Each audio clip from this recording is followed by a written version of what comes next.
Hey y'all, today we're going to talk about brain rot and how to fix it. So when I was working full-time as a psychiatrist, I noticed that people would come into my office and they would be like cognitively not in the best headspace. They would be sort of very lethargic. They would have difficulty focusing, difficulty motivating themselves. They couldn't really find direction, and anything was kind of hard for them to do. So when I was working with these people, I would develop what's called a differential diagnosis, which is let's see if we can figure out why there's a lack of focus, why there's a lack of motivation, why there's so much lethargy and a lack of energy. And sometimes this would be due to something like a physical or a mental illness. And we've covered that elsewhere in the channel. Increasingly, I saw more and more what's called brain fog. So brain fog is like a neuroinflammatory condition that causes like cognitive problems. So people who will have really bad COVID will sometimes have this post-COVID syndrome that's characterized by brain fog. But that was sort of another sort of thing that we've also covered elsewhere. And by the way, apparently is one of our best YouTube videos. So check it out if you think that that could be happening with you. Hey, just a quick note. A lot of people will ask us, what do I do next? And that's why we built Dr. K's Guide. It's a comprehensive resource that distills over 20 years of my experience, both as a monk and as a psychiatrist. And it's designed in a way that's tailored to fit your needs. So if you're interested in better understanding your mind and taking control of your life, check out the link below. But the third and sort of devastating thing is sometimes you couldn't blame brain fog and you couldn't blame a mental illness. And these were people whose brains had just kind of like rotted from like engaging in the wrong kinds of crap for like years or even decades. And this is kind of what I call brain rot. And what I sort of discovered is that these were people whose minds had essentially become incredibly rusty. So one thing to understand is that the mind doesn't wear out with use. It actually rusts with disuse. So oftentimes the people that I would be working with were people who like didn't have an infectious condition or something like that, didn't have like celiac disease, but these were people who were just kind of like degens. And they had stopped using their mind in a productive way over long periods of time. Or sometimes they weren't degens and they were just not controlling certain aspects of their life where they were polluting their mind with sort of external negative things. And so as I started working with these people, I sort of realized, okay, like medical training isn't really going to help. Even like frontier of medical training, like brain fog, which is like a new condition, isn't really going to help. What these people really need is a way to unrust their mind and really tune it up and get it back to functioning. And so what I drew on is more of my yogic training, because what I kind of realized is if you think about what a yogi is, what is a yogi? There's someone who actually overclocks their brain. There's someone who understands how to use their mind in a very functional way, and then they optimize their mental function. And once they do that, they can have all these like weird enlightenment experiences and like, you know, have visions of their past life and all this other weird psychedelic crap. So these are essentially people who overclocked their brain, and what these people needed, what the brain rot people needed, was essentially that as an antidote. So we're going to start off by using an analogy of what an actual infection is like, because I think that actually really explains what happens in our mind. So when we get a physical infection, the first thing that happens is we have a breakdown of a particular barrier, and then bacteria cross over. We're assuming a bacterial infection for a second. So bacteria kind of cross over and then they invade us in some way, right? So there's some kind of invasion of the mind with brain rot. The second thing that we're going to talk about is once bacteria cross the barrier, then they start to colonize that particular space, right? So you can start with an infection that's just one small cut, but over time, the cut will become inflamed, it'll swell, it'll spread. And if you don't treat it properly, the bacteria start gobbling up your healthy tissue and start replacing it with bacterial colonies. And this is also what happens in the mind of people who have brain rot, is certain thoughts will start to colonize your mind. So the experience of people with brain rot is that anytime they try to do something, their mind keeps on telling them to do something else. So if I'm trying to sit down and study, my mind is like starting to think about video games. And it's like, oh, why don't we do this? Or why don't we do this? I don't want to study. Let's think about this. Let's think about this. So literally anytime you try to do something, you have to overcome the thoughts that are in your mind. So that's colonization. And the third thing, and this is actually what's kind of terrifyingly devastating, is adaptation. So in an infection, some of the worst things that happen are not the infection itself, but your body's adaptation to the infection. So in the most dire circumstances, when we're talking about young kids, like kids that are a year old, when they get an infection, their immune cells hyperactivate so much that they will get fevers that will climb to 104, 105, 106. And at that point, the human brain does not function properly.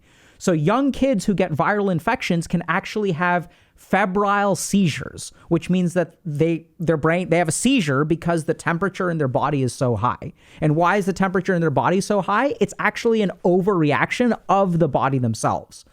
So half the time, if we're talking about things like sepsis and stuff like that, when we're treating infections, we're not just treating the infection, we are trying to prevent a particular adaptive response from the body from causing more damage. And this is exactly what we see in brain rot as well. When you're sort of bombarded with negative thoughts and your mind is colonized, your mind will start to do things to try to fix this. And those can actually be more damaging.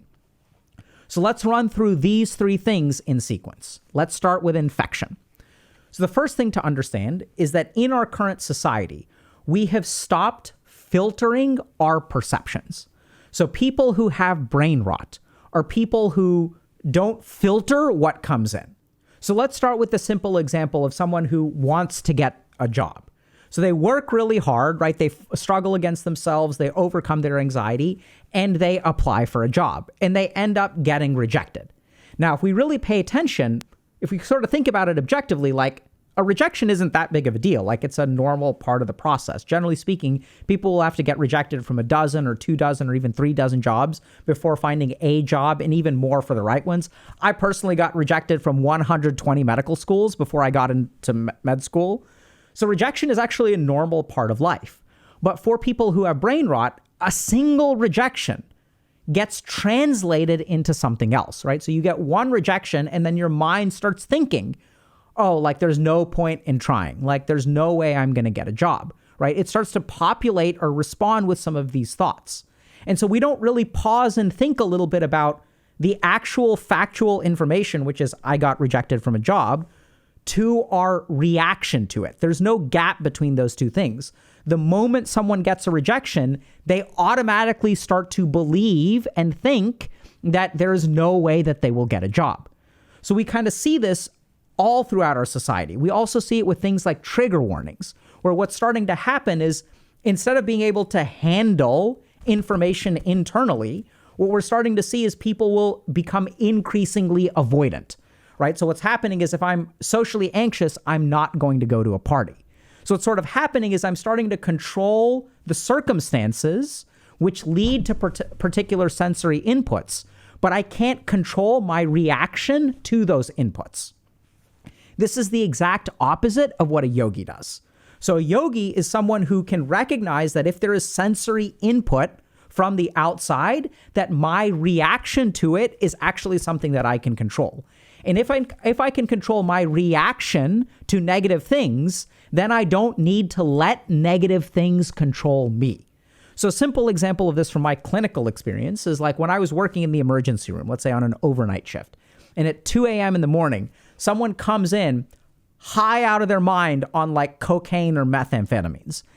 And I walk in the room and the first thing that they tell me is how I'm a fascist, how I'm an asshole, how I'm a terrible human being, I'm the worst doctor on the planet.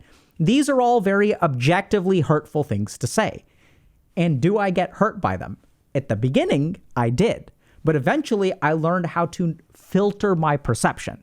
Instead of letting those words directly into my mind and letting them shape my truth, what I learned how to do is create a barrier between those two kinds of things. So I'm not going to let the infection sink all the way in, right? So instead, what I start to do is I start to realize, okay, this is what this person is saying.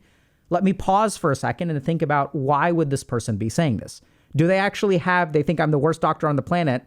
What do they know about my medical expertise? How long have they worked? They haven't even worked with me. I walked in and the deck was stacked against me, right?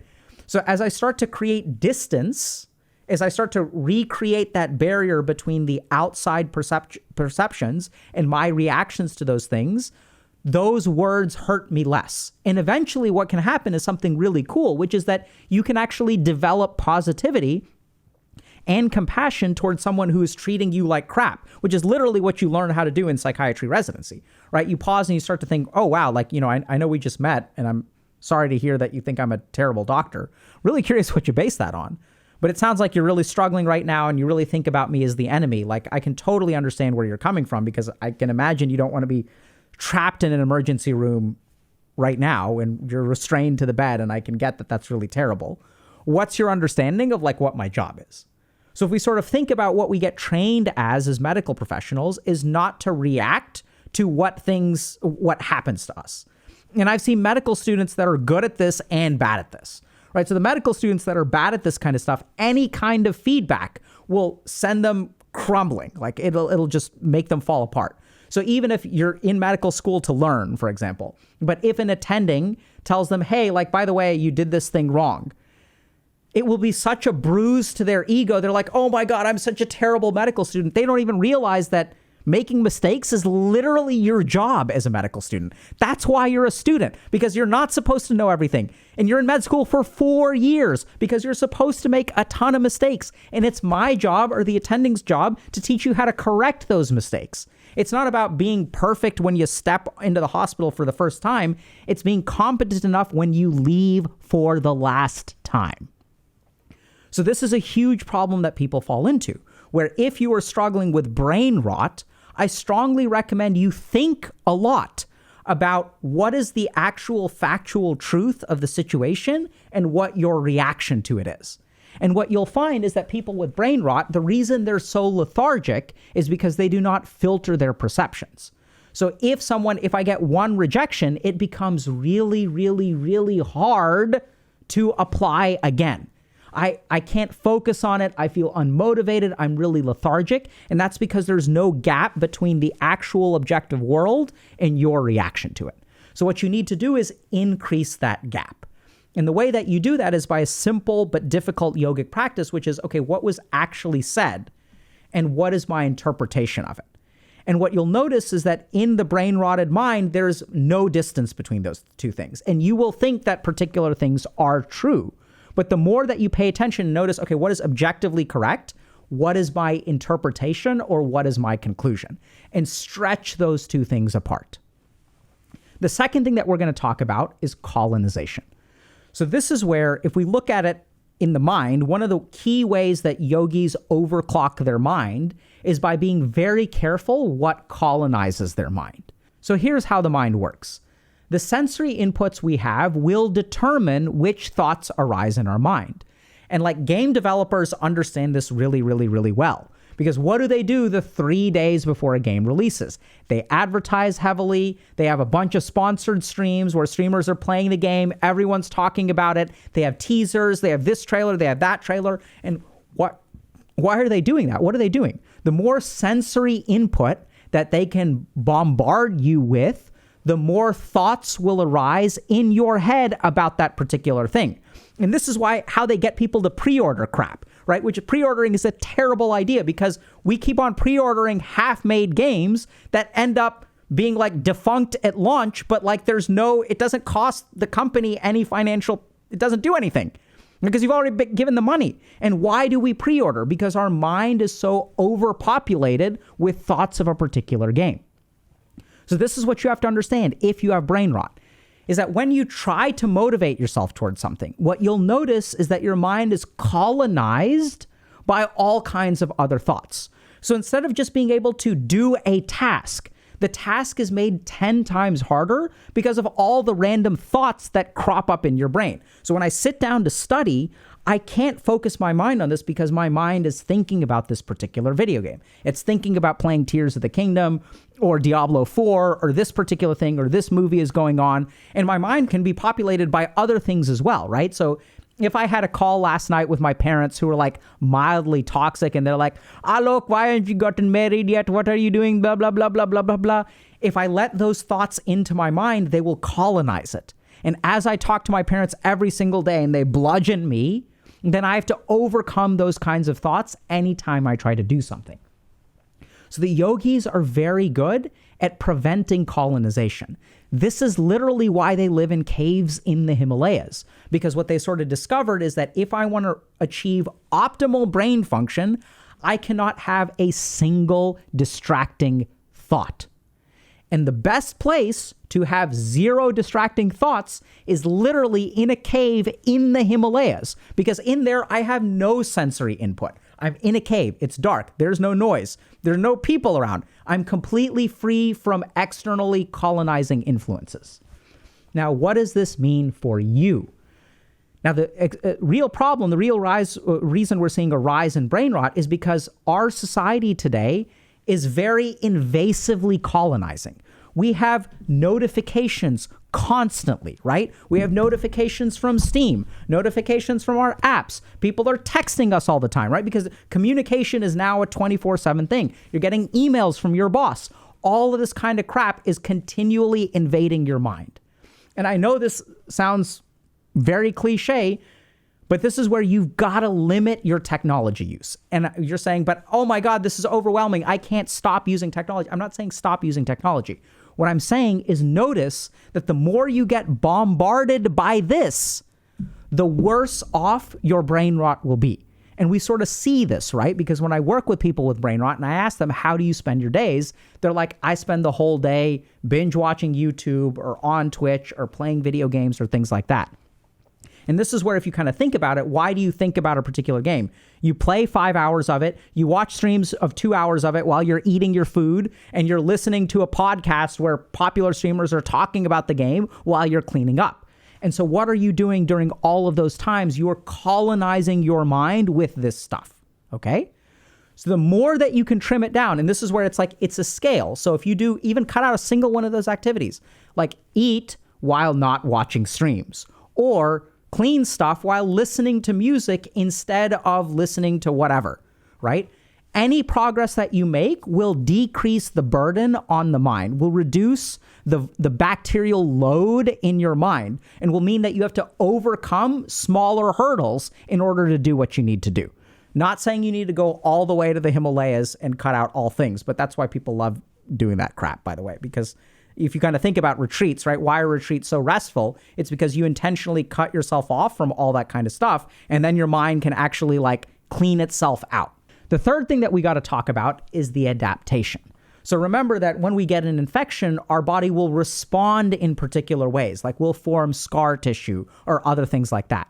We have to somehow try to fix the damage. The problem is that in the process of fixing the damage, we can sometimes lose flexibility or set ourselves up for other problems. And what does this mean from the yogic perspective? This is where we get to the ahamkara, or the ego. So when I don't filter my perceptions, and when someone tells me, when I'm in the 7th grade and someone tells me I'm a loser, that thought sinks in, right? The 7-year-old doesn't stop and think about, okay, hold on a second, this person is just mean. It doesn't mean that I'm a loser. So what happens with the 7-year-old is the perception doesn't get filtered or adjusted in any way. The perception becomes a true reaction, or your reaction to it becomes truth. So then 7-year-olds start to believe that they are losers. So what ends up happening is when you don't filter your perceptions and your mind is over-colonized by sensory crap, you end up adapting by forming an ego. So you start to have beliefs about yourself as a consequence of number 1 and number 2. So when you apply for a job and you don't get it, and when you apply for, and you're like, man, I'm a loser, I shouldn't apply, there's no point. And then what do? You struggle, right? You work with a lot of willpower. Your brain is very like rotted, right? So it's kind of like scuffed and it's really hard. You can't just pick yourself up, dust yourself off and apply again. It takes 2 months for you to apply for a second job. And then you get rejected again. And then you take 2 more months and apply for a third job. And then you get rejected again. What ends up happening is you form a conclusion about yourself. I'm lazy.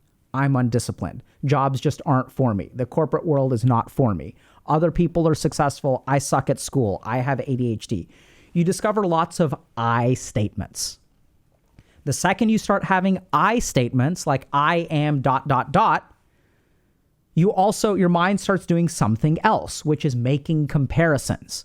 So then what happens is there's stuff that you want to do, But when you think about doing it, your mind tells you you can't do that because you're not like this other person, right? You look at other people and you say, that person is different from me.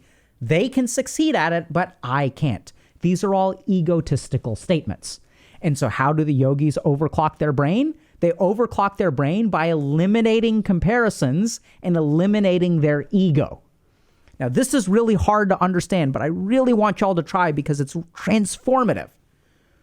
So who are you, right? So who you are is determined by your actions. So you can say that, okay, I'm afraid of heights. Therefore, I cannot climb, right? These are very common things, something that I struggled with and still struggle with. So if we sort of think about it, once you say, I'm afraid of heights, I cannot climb a mountain, you will not climb the mountain. This results in a lack of motivation, not fulfilling your dreams, missing out on opportunities, FOMO, whatever, all that crap. But the problem here is that you are letting your identity of yourself determine what you actually do. Whereas the real tragedy is what you do determines who you are, right? So if I'm afraid of heights and I end up climbing a mountain anyway, how do I feel about myself? I feel amazing. I feel like, wow, even though I'm afraid of heights, I am so awesome. I'm so proud of myself that I was able to conquer that. And once you're someone who starts conquering your deficits, you become a whole different person. Because then once you know you can conquer your deficits, then you have another thought in your mind, which is I'm lazy or I'm not musically talented. But if you've conquered the fear of heights, now your mind can say, you know what? I can still learn how to play an instrument. Even though I was afraid of heights, I climbed at the top of that mountain. And even if I'm not musically inclined, I can still do it.